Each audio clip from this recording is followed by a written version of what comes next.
Good afternoon. ഇന്ന് നമ്മൾ discuss ചെയ്യാൻ പോകുന്നത് ക്രിസ്റ്റൽ ഡയോഡ് റെക്ടിഫയേഴ്സിനെ കുറിച്ചിട്ടാണ്. ക്രിസ്റ്റൽ ഡയോഡ് റെക്ടിഫയേഴ്സിൽ നമ്മൾ കോമൺ ആയിട്ട് രണ്ട് തരത്തിലുള്ള റെക്ടിഫയേഴ്സ് യൂസ് ചെയ്യാറുണ്ട്. ഹാഫ് വേവ് റെക്ടിഫയറും ഫുൾ വേവ് റെക്ടിഫയറും. അപ്പം നമ്മൾ ഇന്ന് ഡിസ്കസ് ചെയ്യുന്നത് ഹാഫ് വേവ് റെക്ടിഫയറിനെ കുറിച്ചിട്ടാണ്.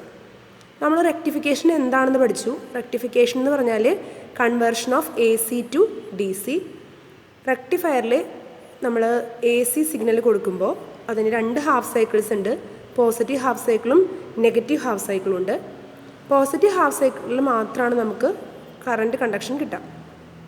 അപ്പോൾ ഹാഫ് വേവ് റെക്ടിഫയർ ഇവിടെ നമുക്ക് കാണാം. ഹാഫ് വേവ് റെക്ടിഫയറിൽ ഒരു എ സി സപ്ലൈ ഉണ്ട്. ഇതാണ് അതിൻ്റെ സർക്യൂട്ട് ഡയഗ്രാം. അതിൽ ഒരു എ സി സപ്ലൈ ഉണ്ട്. ഇതാണ് ട്രാൻസ്ഫോർമർ. ഇതാണ് നമ്മുടെ ഡയോഡ്. ഇതാണ് നമ്മുടെ റെസിസ്റ്റൻസ്, ലോഡ് റെസിസ്റ്റൻസ്. അപ്പോൾ ഇങ്ങനെ ഒരു ഡയോഡ് മാത്രം യൂസ് ചെയ്തിട്ടുള്ള റെക്ടിഫയറാണ് ഹാഫ് വേവ് റെക്ടിഫയർ. അപ്പോൾ ഇതിൽ നമുക്ക് നോക്കാം. ഇതിൻ്റെ ഔട്ട്പുട്ട് സിഗ്നൽ നമുക്ക് കിട്ടുന്നത് ഈ രീതിയിലാണ്. ഇതിൽ പോസിറ്റീവ് ഹാഫ് സൈക്കിൾസിൽ മാത്രമാണ് ഇവിടെ കറണ്ട് കണ്ടക്ട് ചെയ്യുക. അതായത് ഇവിടെ പോസിറ്റീവ് ഇവിടെ നെഗറ്റീവ് ആകുമ്പോൾ ഡയോഡ് കണ്ടക്ട് ചെയ്യും. നെഗറ്റീവും പോസിറ്റീവും ആകുമ്പോൾ കറണ്ട് കണ്ടക്ട് ചെയ്യില്ല.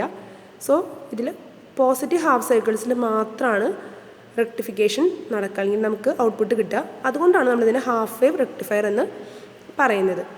നമുക്കറിയാം കറണ്ട് ഒരേ ഡയറക്ഷനിലാണ് പോണത്. അപ്പോൾ നിങ്ങൾ ചിന്തിക്കാം, ഇതിലും ഫ്ലക്ച്വേറ്റ് ചെയ്തിട്ടല്ലേ കിട്ടുന്നത്. ശരിയാണ്, നമുക്ക് ഔട്ട്പുട്ട് ഫ്ലക്ച്വേറ്റ് ചെയ്തിട്ടാണ് കിട്ടുന്നത്. ഒരു സ്ട്രെയിറ്റ് ലൈൻ അല്ല. നമ്മുടെ എ സി എന്ന് പറയുന്നത് കറക്റ്റ് ഡി സി എന്ന് പറയുന്നത് ഒരു സ്ട്രെയിറ്റ് ലൈൻ ആയിരിക്കും, സ്റ്റഡി കറണ്ട് ആയിരിക്കും. പക്ഷെ നമുക്കിവിടെ പൾസായിട്ട് തന്നെയാണ് കിട്ടുന്നത്. അതിൻ്റെ അർത്ഥം പൾസ്ഡ് ഔട്ട്പുട്ടാണ് നമുക്കിവിടെ കിട്ടുന്നത്. അതായത് നമുക്കിവിടെ ഒരു 100% റെക്ടിഫിക്കേഷൻ നമുക്ക് കിട്ടുന്നില്ല. അപ്പോൾ 100% റെക്ടിഫിക്കേഷൻ കിട്ടാൻ നമുക്ക് എന്ത് ചെയ്യണം? അത് നമ്മൾ വരുന്ന സെഷൻസിൽ നമ്മൾ കാണും. അതിന് നമ്മൾ ഫിൽട്ടർ സർക്യൂട്ട്സ് ഉപയോഗിക്കും. നമുക്ക് കപ്പാസിറ്റേഴ്സോ അല്ലെങ്കിൽ ഇൻഡക്റ്റേഴ്സോ ഒക്കെ നമുക്ക് ഫിൽട്ടേഴ്സായിട്ട് ഉപയോഗിക്കാം. അങ്ങനെ ഫിൽട്ടർ ചെയ്ത് കഴിഞ്ഞാൽ ഈ പൾസ്ഡ് ഔട്ട്പുട്ട് നമുക്ക് കൂടുതൽ സ്റ്റഡി ആക്കാനായിട്ട് സാധിക്കും. അത് നമുക്ക് വരുന്ന ക്ലാസ്സുകളിൽ കാണാം. നിങ്ങൾക്ക് ഇതിൻ്റെ ഇൻപുട്ട് വേവ് ഫോം ഇവിടെ കാണാം. ഇൻപുട്ട് വേവ് ഫോമിൽ നമ്മളൊരു എ സി സിഗ്നൽ കൊടുത്തിട്ടുണ്ട്. അതിൻ്റെ ഹാഫ് സൈക്കിളിൽ മാത്രമാണ് നമുക്ക് ഔട്ട്പുട്ട് കിട്ടുന്നത്. നമ്മുടെ മേത്തയുടെ ടെക്സ്റ്റിലുണ്ട് ഇതിൻ്റെ ഡയഗ്രാം. അപ്പോൾ ഇതിൻ്റെ നമ്മൾ പ്രാക്ടിക്കലായിട്ട് നമ്മളിത് ചെയ്യുമ്പോൾ നമുക്ക് എന്താണ് നമുക്കിന്ന് മനസ്സിലാവുന്നത്, അല്ലെങ്കിൽ പ്രാക്ടിക്കലി നമ്മളിതിനെ കണക്ട് ചെയ്യാം. ഞാൻ പറഞ്ഞു നമുക്ക് പ്രാക്ടിക്കൽസിന് നമുക്ക് ചെയ്യാനുള്ളതാണ്. ഹാഫ് വേവ് റെക്ടിഫയർ നമുക്ക് ചെയ്യാനില്ല. പക്ഷെ നമുക്ക് ഫുൾ വേവ് റെക്ടിഫയറിലെ സെൻറ്റർ ടാപ്ഡും ബ്രിഡ്ജും നമുക്ക് പ്രാക്ടിക്കൽസിൽ നമുക്ക് ചെയ്യാനുണ്ട്. അപ്പോൾ ഹാഫ് വേവ് റെക്ടിഫയറിൽ നമ്മൾ സർക്യൂട്ട് ഡീറ്റെയിൽസൊക്കെ നമ്മൾ ഡീറ്റെയിൽ ആയിട്ട് പറയുന്നതിന് മുന്നേ പ്രാക്ടിക്കലി നമ്മളിതെങ്ങനെ ചെയ്യാമെന്ന് നമുക്ക് നോക്കാം. അപ്പോൾ സർക്യൂട്ട് നിങ്ങൾ ഓർക്കുന്നുണ്ടെന്ന് വിചാരിക്കുന്നു. സർക്യൂട്ടിൽ നമുക്ക് വേണ്ടത് ഒരു എ സി സപ്ലൈ ആണ്. അപ്പോൾ നമുക്കിവിടെ എ സി സപ്ലൈ നമ്മുടെ പവർ സ്വിച്ചിൽ നമുക്ക് എ സി സപ്ലൈ കിട്ടുന്നുണ്ട്. പിന്നെ നമുക്ക് ട്രാൻസ്ഫോർമർ വേണം. ഇതാണ് നമ്മൾ ട്രാൻസ്ഫോർമറായിട്ട് യൂസ് ചെയ്യുന്നത്. ട്രാൻസ്ഫോർമറിൻ്റെ പ്രൈമറി, സെക്കൻഡറി. ഇനി അടുത്തതായിട്ട് നമുക്ക് യൂസ് ചെയ്യേണ്ട ഒരു മെയിൻ കമ്പോണൻ്റാണ് നമ്മുടെ ഡയോഡ്. ഈ ഡയോഡിൽ നോക്കിയാൽ നിങ്ങൾക്കൊരു ബ്ലാക്ക് റീജിയനും കാണാം. ആ ബ്ലാക്ക് റീജിയൻ്റെ എൻഡിൽ നിങ്ങൾക്കൊരു സിൽവർ റിങ്ങും കാണാം. ഈ സിൽവർ റിങ്ങാണ് നെഗറ്റീവ് എൻഡ്. ബ്ലാക്ക് റീജിയൺ ആണ്, അല്ലെങ്കിൽ ബ്ലാക്ക് ഭാഗമാണ് പോസിറ്റീവ് എൻഡ്. അത് അതിൻ്റെ അർത്ഥം ഈ എൻഡ്, അതായത് ബ്ലാക്ക് കളറുള്ള എൻഡ് പോസിറ്റീവും ഈ സിൽവർ റിങ്ങുള്ള എൻഡ് നെഗറ്റീവുമാണ്. സോ ഡയോഡിൻ്റെ പോസിറ്റീവ്, ഡയോഡിൻ്റെ നെഗറ്റീവ്. ഇതൊരു ഈ ഡയോഡ് സിലിക്കൺ ഡയോഡാണ്, സിലിക്കൺ റെക്ടിഫയർ ആണ്. ഇതിൻ്റെ വാല്യൂ IN 4007 എന്നാണ് ഇതിൻ്റെ പേര്. അതിൻ്റെ സിഗ്നിഫിക്കൻസും കാര്യങ്ങളും ഞാൻ പിന്നീട് പറയാം. അപ്പോൾ സിലിക്കൺ റെക്ടിഫയർ ആണ് നമ്മളിവിടെ യൂസ് ചെയ്യുന്നത് ഈ ഹാഫ് വേവ് റെക്ടിഫിക്കേഷന് വേണ്ടിയിട്ട്. ഡയോഡിൻ്റെ പോസിറ്റീവ് നെഗറ്റീവ് എങ്ങനെയാണ് നോക്കാമെന്ന് മനസ്സിലായി. സിൽവർ റിങ് നെഗറ്റീവ്, ബ്ലാക്ക് കളറുള്ള ഭാഗമാണ് പോസിറ്റീവ്. നെക്സ്റ്റ് നമുക്ക് ഇതിലാവശ്യമായിട്ട് നമ്മളിതിൽ കണക്ട് ചെയ്യുന്നത് നമ്മുടെ സർക്യൂട്ട് ഞാനിവിടെ കാണിച്ചിട്ടുണ്ട്. നമ്മൾ പ്രാക്ടിക്കലിന് നമ്മൾ ചെയ്യുന്നത് ഈ രീതിയിലാണ്. നമ്മൾ ഈ വൈറ്റ് റെക്റ്റാങ്കുലർ ബോർഡിനെയാണ് നമ്മൾ പറയുക ബ്രെഡ് ബോർഡ് എന്ന്. ഈ ബ്രെഡ് ബോർഡ് യൂസ് ചെയ്തിട്ടാണ് നമ്മൾ പ്രാക്ടിക്കലിന് കണക്ഷൻസ് എല്ലാം ചെയ്യുക. നമ്മൾ ലാബ് പർപ്പസിന് നമ്മൾ ചെയ്യുന്ന ഉപയോഗിക്കുന്ന ഒരു രീതിയാണ് ബ്രെഡ് ബോർഡിൽ. നമുക്ക് സോൾഡർ ചെയ്തിട്ടും ചെയ്യാം, ബ്രെഡ് ബോർഡ് യൂസ് ചെയ്തിട്ടും ചെയ്യാം. നമ്മൾ ബ്രെഡ് ബോർഡ് യൂസ് ചെയ്തിട്ടാണ് നമ്മളിവിടെ റെക്ടിഫയർ സർക്യൂട്ട്സിൻ്റെ എക്സ്പെരിമെൻറ്റ്സ് നമ്മൾ ചെയ്യുന്നത്. അപ്പോൾ ബ്രെഡ് ബോർഡിൽ നമ്മൾ കണക്ഷൻസ് ചെയ്തിട്ടുണ്ട്. അപ്പോൾ നമ്മുടെ കണക്ഷൻസ് നമുക്ക് നമ്മളുടെ ഫിഗർ നമുക്ക് നോക്കാം. ഫിഗറിൽ നമ്മൾ പറഞ്ഞത് നമ്മളൊരു AC സപ്ലൈയിലേക്ക് കൊടുത്തിട്ടുണ്ട്. AC സപ്ലൈ എന്ന് പറഞ്ഞാൽ നമ്മുടെ സ്വിച്ചിൽ നിന്ന് ട്രാൻസ്ഫോമറിലേക്ക് പ്രൈമറി കൊടുക്കണം. ഇതാണ് ട്രാൻസ്ഫോമറിൻ്റെ പ്രൈമറി, ഇതാണ് ട്രാൻസ്ഫോമറിൻ്റെ സെക്കൻഡറി നമ്മൾ കൊടുക്കേണ്ടത് ഒരു ഡയോഡിലേക്കാണ്. ഡയോഡിൽ നിന്ന് നമ്മളൊരു ലോഡ് റെസിസ്റ്റൻസ് കണക്ട് ചെയ്യണം. ഇവിടെ ലോഡ് റെസിസ്റ്റൻസ് ആയിട്ട് ഉപയോഗിക്കുന്നത് നമ്മളൊരു റെസിസ്റ്റൻസ് ബോക്സാണ്. ഈ റെസിസ്റ്റൻസ് ബോക്സിൽ നിങ്ങൾക്ക് കാണാം ഇതൊരു ലാർജ് റെസിസ്റ്റൻസ് ബോക്സാണ്. ഇതിൽ 10,000 വരെയുള്ള റെസിസ്റ്റൻസ് ഇതിൽ ഉണ്ട്.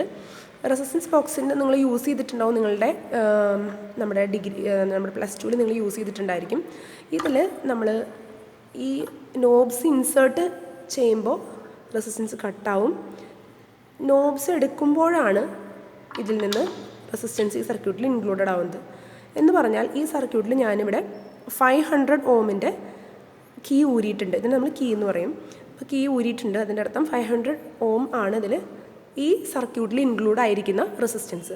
സോ നമ്മൾ ഈ സർക്യൂട്ടിൽ 500 ഓം ലോഡ് റെസിസ്റ്റൻസ് കണക്ട് ചെയ്തിട്ടുണ്ട്. ഇനി സർക്യൂട്ട് നമ്മൾ കണക്ട് ചെയ്തിട്ടുണ്ട്. പ്രൈമറി നമ്മളിവിടെ സപ്ലൈയിലേക്ക് കൊടുത്തിട്ടുണ്ട്. പവർ സപ്ലൈയിലേക്ക് കൊടുത്തിട്ടുണ്ട്. അതുപോലെ സെക്കൻഡറി ആണ് ഈ വയറ്.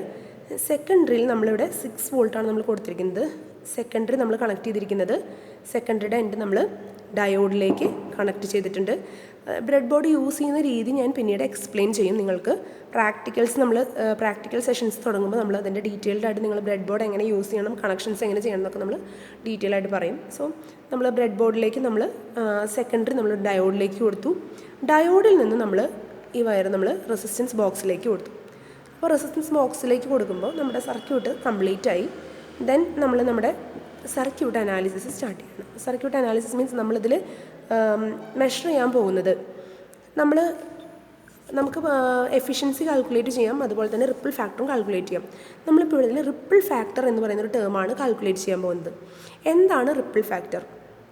ഞാൻ പറഞ്ഞു നമ്മളുടെ AC സിഗ്നൽ കൊടുത്തിട്ട് നമ്മളതിനെ റെക്ടിഫൈ ചെയ്ത് DC ആക്കുകയാണ് ചെയ്യുന്നത്. പക്ഷെ നമുക്ക് കിട്ടുന്നത് ഒരു പൾസ്ഡ് ഔട്ട്പുട്ടാണ്. അതിൻ്റെ അർത്ഥം എന്താ? ഇതിൽ വീണ്ടും AC കമ്പോണൻ്റ് ഉണ്ട്. അതായത് നമുക്ക് കിട്ടുന്ന ഔട്ട്പുട്ടിൽ AC കമ്പോണൻ്റ് ഉണ്ട്, DC കമ്പോണൻ്റ് ഉണ്ട്. അപ്പോൾ റിപ്പിൾ ഫാക്ടർ എന്ന് പറയുന്നത് എത്രമാത്രം AC കമ്പോണൻ്റ് നമ്മുടെ ഔട്ട്പുട്ടിലുണ്ട് എന്ന് മെഷർ ചെയ്യുന്ന ഒരു ഫാക്ടറാണ് റിപ്പിൾ ഫാക്ടർ. അപ്പോൾ റിപ്പിൾ ഫാക്ടർ നമുക്ക് മെഷർ ചെയ്യാനായിട്ട് റിപ്പിൾ ഫാക്ടർ നമ്മൾ കാണുന്നതിനുള്ള ഇക്വേഷൻസ് നമ്മൾ പറയാം. നമുക്ക് DC അല്ലെങ്കിൽ AC കമ്പോണൻ്റ് ആയിട്ടുള്ള വോൾട്ടേജ് എത്ര ഉണ്ടെന്ന് മെഷർ ചെയ്യുക, അതുപോലെ DC കമ്പോണൻ്റ് എത്ര ഉണ്ടെന്നുള്ള വോൾട്ടേജ് മെഷർ ചെയ്യുക. അതിൻ്റെ റേഷ്യോ എടുത്തു കഴിഞ്ഞാൽ VAC/VDC എടുത്തു കഴിഞ്ഞാൽ നമുക്ക് റിപ്പിൾ ഫാക്ടർ നമുക്ക് കാൽക്കുലേറ്റ് ചെയ്യാൻ പറ്റും. സോ നിങ്ങൾക്ക് പ്രാക്ടിക്കലിന് ചെയ്യാനുള്ളത് റിപ്പിൾ ഫാക്ടർ കാൽക്കുലേറ്റ് ചെയ്യാനാണ്. സോ റിപ്പിൾ ഫാക്ടർ മെഷർ ചെയ്യാനായിട്ട് നമുക്ക് വോൾട്ട് മീറ്ററിന് പകരം നമ്മളിവിടെ യൂസ് ചെയ്യുന്നത് ഒരു മൾട്ടിമീറ്ററാണ്. മൾട്ടിമീറ്ററിൻ്റെ പ്രത്യേകത മൾട്ടി പർപ്പസ് ആയിട്ട് നമ്മൾ യൂസ് ചെയ്യുന്ന ഒരു മെഷർ ചെയ്യാൻ ഉപയോഗിക്കുന്ന ഒരു ഡിവൈസാണ് മൾട്ടിമീറ്റർ. മൾട്ടിമീറ്ററിൽ നമുക്ക് കുറേ ഫങ്ഷൻസ് നമുക്ക് മനസ്സിലാക്കാനുണ്ട്. നമുക്ക് തൽക്കാലം നമുക്ക് മനസ്സിലാക്കേണ്ടത് നമ്മൾ എങ്ങനെയാണ് ഇതിൽ വോൾട്ടേജ് മെഷർ ചെയ്യുന്നത്. ഇവിടെ നിങ്ങളൊരു സിമ്പിൾ കാണും, വിയുടെ മുകളിൽ നമ്മളൊരു ഓൾട്ടർനേറ്റീവ് സിഗ്നൽ AC സിഗ്നലിൻ്റെ സിമ്പിളാണ് കാണുക. അതിൻ്റെ അർത്ഥം ഇതിൽ നമുക്ക് AC വോൾട്ടേജ് മെഷർ ചെയ്യാനായിട്ട് പറ്റും. അതുപോലെ നിങ്ങൾക്ക് ഇവിടെ രണ്ട് ലൈൻസ് കാണാം. ഇതായത് സ്റ്റഡി കറൻറ്റ് അല്ലെങ്കിൽ DC കറൻറ്റ് ഇൻഡിക്കേറ്റ് ചെയ്യണതാണ്. സോ DC വോൾട്ടേജ് ഇൻഡിക്കേറ്റ് ചെയ്യണതാണ്. സോ DC വോൾട്ടേജ് നമുക്ക് ഈ നോബിൽ മെഷർ ചെയ്യാം, AC വോൾട്ടേജ് ഈ നോബിൽ മെഷർ ചെയ്യാം. ഇവിടെ DC നോബ് അല്ലെങ്കിൽ DC വോൾട്ടേജ് മെഷർ ചെയ്യണം നമ്മൾ യെല്ലോ കളറിൽ കാണിച്ചിട്ടുണ്ട്.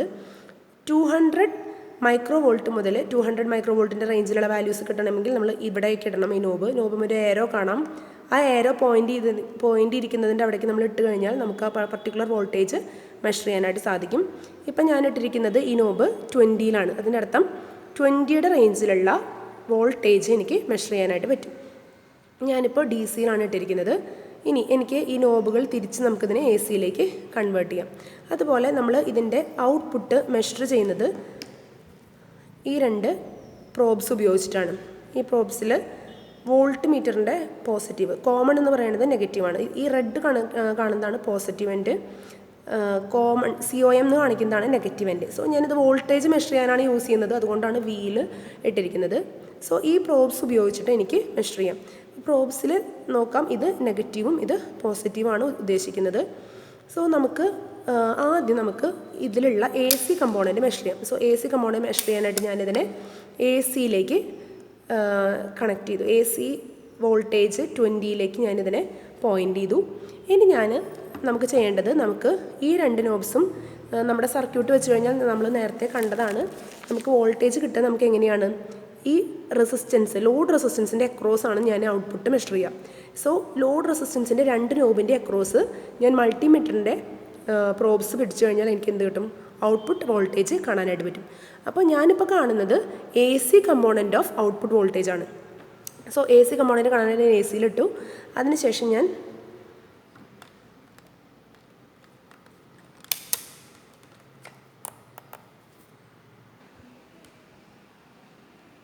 നമ്മൾ എ സി കമ്പോണൻറ്റ് മെഷർ ചെയ്യാണ്. സോ ഈ പ്രോബ്സിൽ നമ്മൾ വെച്ച് കഴിഞ്ഞാൽ നമുക്കിതിൽ നിങ്ങൾക്ക് വാല്യൂ കാണാം 3.60 അല്ലെങ്കിൽ 3.61 ആണ് നമ്മുടെ value of A C voltage. So we A C അല്ലെങ്കിൽ എ സി വോൾട്ടേജിൻ്റെ വാല്യൂ നമുക്ക് 3.61 എന്ന് കിട്ടി. നൗ നമ്മൾ മെഷർ ചെയ്യാൻ പോകുന്നത് എ സി വോൾട്ടേജാണ്. So A C voltage measure ചെയ്യാനായിട്ട് നമ്മൾ ഡി സി വോൾട്ടേജ് മെഷർ ചെയ്യാനായിട്ട് നമ്മൾ നോബ് ഡി സിയിലിട്ടു. ദെൻ നമ്മളതിൻ്റെ വാല്യൂ മെഷർ ചെയ്യാനായിട്ട് പോവാണ്.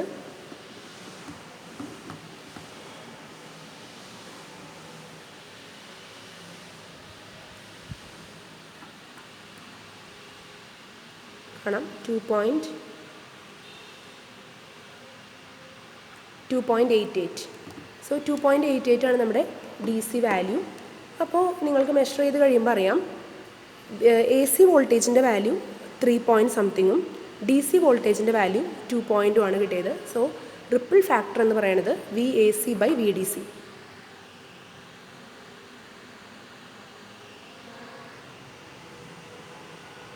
സോ നമുക്കിവിടെ ഒബ്സർവേഷൻ കോളത്തിൽ നമുക്ക് രണ്ട് കേസ് നമ്മൾ കാണും, വിത്ത് ഫിൽറ്ററും വിത്തൗട്ട് ഫിൽറ്ററും. ഇപ്പോൾ നമ്മൾ കാണുന്നത് വിത്തൗട്ട് ഫിൽറ്ററാണ്. നമ്മൾ ഫിൽറ്ററൊന്നും യൂസ് ചെയ്യാതെയാണ് നമ്മൾ ചെയ്തിരിക്കുന്നത്. സോ RL നമ്മൾ നോട്ട് ചെയ്യണം. നമ്മൾ RL എടുത്തിരിക്കുന്നത് 500 ohm ആണ്. സോ RLൻ്റെ value 500 ohm. Then V D C voltage നമ്മൾ മെഷർ ചെയ്തത് 2.88 volt. അതുപോലെ RMS വാല്യൂ, നമ്മൾ എ സി വാല്യൂ നമ്മൾ RMS വോൾട്ടേജ് എന്നാണ് വിളിക്കുക. അതുകൊണ്ട് കാരണം നമുക്ക് റൂട്ട് മീൻ സ്ക്വയർ വാല്യൂ ആണ് നമ്മൾ എ സിയിൽ കാണുള്ളൂ. കറക്റ്റ് ഒരു വാല്യൂ നമുക്ക് പറയാൻ പറ്റില്ല. അപ്പോൾ നമുക്ക് കിട്ടുന്നത് RMS വാല്യൂ ആണ്. സോ RMS വാല്യൂ എന്ന് പറയുന്നത് 3.61 volt. സോ നമുക്ക് റിപ്പിൾ ഫാക്ടർ കാൽക്കുലേറ്റ് ചെയ്യാം. റിപ്പിൾ ഫാക്ടർ എന്ന് പറയുന്നത് വി എ സി അല്ലെങ്കിൽ V RMS by V D C. So നമുക്ക് കാണാം ഇതിൽ 3.61 by 2.88 always greater than 1. So ideally half wave റെക്ടിഫയറിൻ്റെ റിപ്പിൾ ഫാക്ടർ 1.21 ആണ് നമ്മൾ തിയററ്റിക്കലി നമ്മൾ കാൽക്കുലേറ്റ് ചെയ്യുമ്പോൾ നമുക്ക് കിട്ടാം. സോ നമ്മൾ പ്രാക്ടിക്കലി നമ്മൾ മെഷർ ചെയ്ത് നോക്കും എങ്ങനെയാണോ കിട്ടുന്നത്. ഏകദേശം ഈ റേഞ്ചിലാണ് നമുക്ക് വാല്യൂ കിട്ടുക. സോ റിപ്പിൾ ഫാക്ടർ എന്ന് പറയുന്നത് how much A C component is present in our output of the rectifier rectified ഔട്ട്പുട്ടിൽ എത്രമാത്രം എ സി കമ്പോണൻ്റ് എന്ന് മെഷർ ചെയ്യാനാണ് നമ്മൾ റിപ്പിൾ ഫാക്ടർ യൂസ് ചെയ്യുന്നത്. സോ ഒരു റെക്ടിഫയറിൻ്റെ എഫിഷ്യൻസി തീരുമാനിക്കുന്ന ഒരു പ്രധാനപ്പെട്ട ഒരു ടേമാണ് അല്ലെങ്കിൽ ഒരു ക്വാണ്ടിറ്റിയാണ് അല്ലെങ്കിൽ ഒരു ഫാക്ടറാണ് റിപ്പിൾ ഫാക്ടർ. അതുപോലെ നമ്മൾ റെക്ടിഫിക്കേഷൻ എഫിഷ്യൻസി നമുക്ക് കാൽക്കുലേറ്റ് ചെയ്യാനായിട്ട് പറ്റും. ഇപ്പോൾ നമ്മൾ കണ്ടത് എങ്ങനെയാണ് ഒരു ഹാഫ് വേവ് റെക്ടിഫയർ കൺസ്ട്രക്ട് ചെയ്യാമെന്ന്. ഈ ഹാഫ് വേവ് റെക്ടിഫയറിൻ്റെ തിയറി അല്ലെങ്കിൽ സർക്യൂട്ട് അനാലിസിസ് നമുക്ക് വരുന്ന ക്ലാസ്സുകളിൽ കാണാം. ഓക്കെ, നമുക്കിനി അടുത്ത ക്ലാസ്സിൽ നമുക്ക് ഫുൾ വേവ് റെക്ടിഫയർ സർക്യൂട്ടിൻ്റെ പ്രാക്ടിക്കൽ സർക്യൂട്ട് നമുക്ക് കാണാം.